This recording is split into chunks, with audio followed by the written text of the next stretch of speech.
The night was still, almost painfully so, as the shadows of Nancy Guthrie's Tucson home stretched long across the deserted street. The kind of quiet that immediately sets every instinct on edge. The kind that makes you check twice if you're truly alone.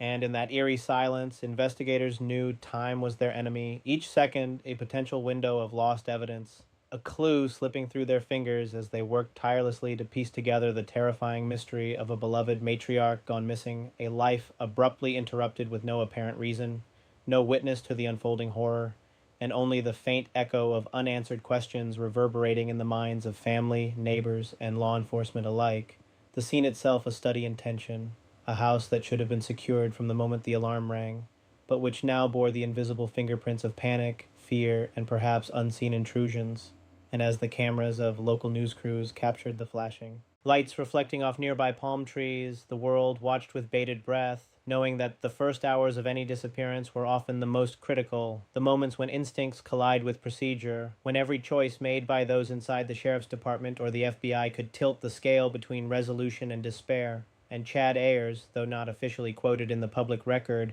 embodied in many minds the sentiment that a home like Nancy's, with her vulnerability and prominence, demanded relentless protection, the kind that law enforcement strives for, but is sometimes hampered by procedural delays, jurisdictional boundaries, and the sheer unpredictability of human behavior, leaving every observer to wrestle with a creeping unease.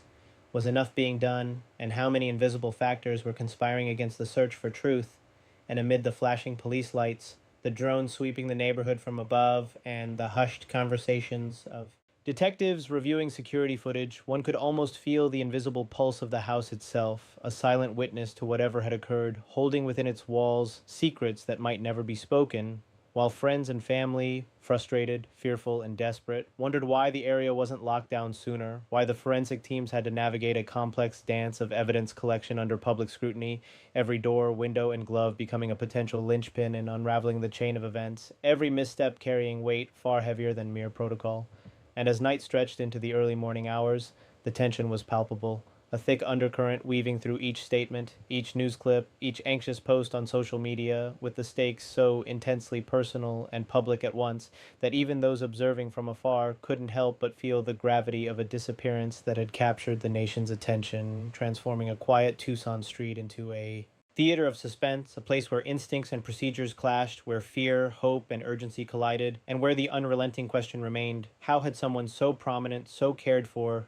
vanished without trace, leaving behind a home filled with memories and now shrouded in unanswered tension? And as the first rays of dawn touched the desert landscape, investigators, journalists, and a nation collectively held its breath, knowing that each discovery, each small clue, each carefully preserved piece of evidence could tip the narrative from despair toward resolution. That in the careful interplay between human instinct, procedural rigor, and sheer luck lay the fragile hope that Nancy Guthrie's story was not yet complete, and in that delicate balance, every observer felt the invisible pull of suspense,